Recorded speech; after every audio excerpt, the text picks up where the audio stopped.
Welcome to the Tech Egg. Don't get scrambled. Enjoy the video. You begin by confirming the baseline. Open Settings, Battery Health to see the current percentage and any performance flags. Once done, update iOS so the phone uses the newest battery management algorithms. You want a clean software baseline.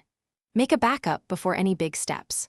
Plug in the original charger and charge to 100% without interruption. This first full charge helps the system register capacity accurately and sets up optimized charging behavior.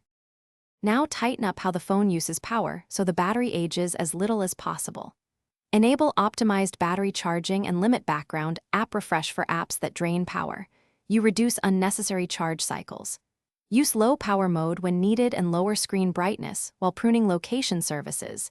These reduce heat and stress, which preserves capacity.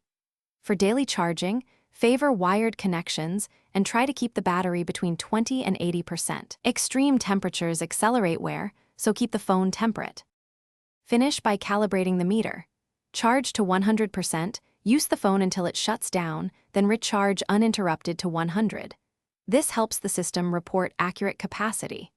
If battery health still does not reach 100%, realize that chemistry ages. Only a genuine replacement will restore factory capacity. If you see inconsistencies, reset all settings, perform a full restore, or run Apple diagnostics. Make an appointment with Apple or an authorized service provider as the definitive troubleshooting step. Thanks for watching. Consider subscribing if I helped unscramble your problems.